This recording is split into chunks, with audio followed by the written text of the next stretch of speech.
What happens in the brain when we speak? நம்மை மூளை எப்படி பேச வைக்கிறது? Hi, this is Soumya and எனக்கு ஒரு பொருள் வேணும் அப்படின்னு நான் மற்றவங்க கிட்ட கேட்கறதுக்கு அப்போ நமக்கு ஒரு பொருள் வேணும் அப்படின்னா நம்ம எப்படி மற்றவங்க கிட்ட கேட்குறோம் அதற்கு நம்ம எப்படி சொற்களை வாக்கியத்தில் அமைத்து நாம் அவங்க கிட்ட அந்த பொருள் வேணும் அப்படின்னு சொல்லி நம்ம கேட்குறோம். இதற்கு பின்னால் மூளையில் என்னென்ன பகுதிகள் செயல்பட்டு நமக்கு பேசுவதற்கு காரணமாக உதவி செய்கின்றது என்பதை பற்றி தான் நம்ம பார்க்குறோம். இதில் மொத்தம் 4 விதமான படிநிலைகள் இருக்குது. ஸோ முதல்ல நம்ம சொற்களை தேர்வு செய்யணும். சொற்களை தேர்வு செய்தால் தான் நம்ம பேச முடியும். அதற்கு மூளையில் நினைவகம் அப்படிங்கிற ஒரு பகுதி இருக்குது. இந்த நினைவகம் சொற்பொருள் அறிவான சிமாட்டிக் நாலேஜ். இது இந்த சிமாட்டிக் நாலேஜ் நம்ம கிட்ட நிறைய பேர் பேசும்போது அதில் இருக்கக்கூடிய சொற்களை எல்லாமே சேமித்து வைத்துக்கொள்ளக்கூடிய ஒரு இடம் தான் இந்த நினைவகம். இந்த நினைவகம்ல சரியான தவறான சொற்கள் எல்லாமே இருக்கும். ஏன்னா நம்ம கேட்கக்கூடிய அனைத்து சொற்களுமே சென்று சேரும் இடம் தான் இந்த நினைவகம். அப்போது இதில் இந்த சிமாட்டிக் நாலேஜ் சொற்கள் தேர்வு செய்யப்படும். அடுத்து ஹிப்போ கேம்பஸ் அப்படிங்கிற பகுதி. இது கற்றல் மற்றும் மொழித்திறன் சார்ந்த பகுதி. இந்த பகுதி சொற்களை தேர்வு செய்யும். இந்த சிமாட்டிக் நாலேஜ் நினைவகத்திலிருந்து சேர்க்கப்பட்ட சொற்களை இந்த ஹிப்போ கேம்பஸோட கற்றல் மற்றும் மொழித்திறன் சார்ந்த பகுதிகள் சரியான சொற்களை தேர்வு செய்து நம்ம என்ன வேணும் அப்படின்னு சொல்லிட்டு நம்ம மற்றவங்க கிட்டே கேட்குறோம்.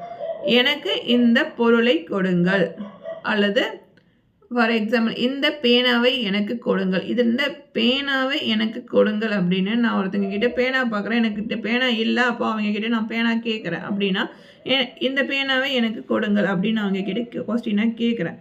அப்போது இதில் மொத்தம் 4 சொற்கள் இருக்குது. இந்த 4 சொற்கள் தான் இப்போது இந்த ஹிப்போ கேம்பஸ் அப்புறம் இந்த சிமாட்டிக் நாலேஜில் இருந்து சொற்களை தேர்வு செய்யுதும் வைத்துக்கொள்ளும். இப்போது இது ஃபஸ்ட்டு ஸ்டேஜ். அடுத்த ஸ்டேஜ் என்ன அப்படின்னா அந்த சொற்களை வாக்கியத்தில் அமைக்கணும்.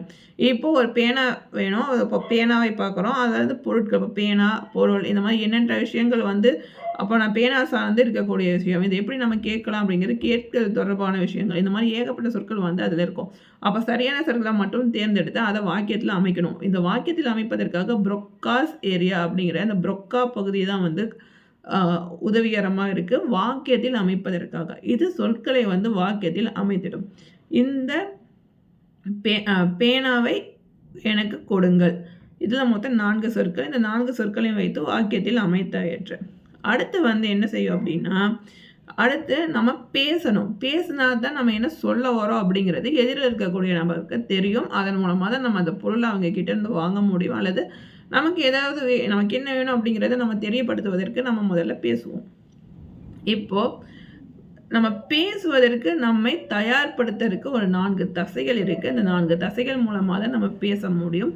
இதற்கு பேசுவதற்காக மின்வேதியியல் சமிக்ஞைகள் மூலமாக நரம்பணுக்கள் இந்த சமிக்ஞைகளை இந்த 4 தசைகளுக்கு சொற்களை கடத்துவதற்காக நாக்கு, உதடு, தாடை அப்புறம் குரல் வலை, இந்த 4 தசைகளுக்குமே இந்த ப்ரொக்காஸ் ஏரியாவில் உருவாக்கப்பட்ட அந்த வாக்கியத்தை இந்த 4 தசைகள் வழியாக நம்மை பேச வைப்பதற்கு நரம்பணுக்கள் மூலமாக மின்வேதியியல் சமிக்ஞைகள் கடத்தப்பட்டு நம்மை பேச தயார்படுத்தும். அப்படி நாம் பேசுவோம்.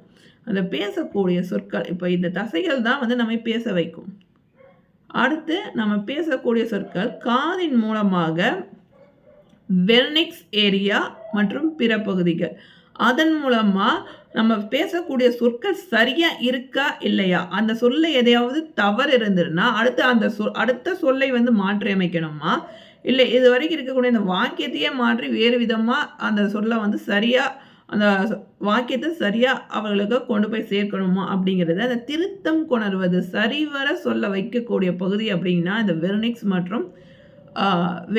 மற்றும் பிற பகுதியான இந்த காதுகள் மூலமாக நம்ம கேட்கக்கூடிய இந்த கேட்டல் திறன் சார்ந்து இயங்கக்கூடிய இந்த பகுதிகள் தான். இப்படித்தான் நம்ம பேச காரணமாக இந்த 4 படிநிலைகளும் நமக்கு காரணமாக இருக்குது. ஸோ ஃபஸ்ட்டு சொற்களை தேர்வு செய்ய சிமாட்டிக் நாலேஜ் மற்றும் ஹிப்போ கேம்பஸ் பகுதிகள் செயல்படுகின்றது. 2வது சொற்களை வாக்கியத்தில் அமைக்க ப்ரொக்காஸ் ஏரியா செயல்படுது. 3வது ப்ரொக்காஸ் ஏரியாவில் வாக்கியத்தில் அமைத்த சொற்களை நம்ம பேசுவதற்கு 4 தசைகளை தயார் நிலைப்படுத்த நாக்கு, தாடை, உதடு, குரல் வளை. இதற்கு மின்வேதியியல் சமிக்ஞைகள் மூலமா பேச தயார்படுத்துது. அப்படி நம்ம பேசக்கூடிய சொல் சரியா இல்லையா என்பதை காதுகள் மூலமாக வெர்னிக்ஸ் மற்றும் பிற பகுதிகள் சேர்ந்து அந்த சொல்ல திருத்தம் கொண்டு நம்மை சரிவர பேச வைக்கிறது.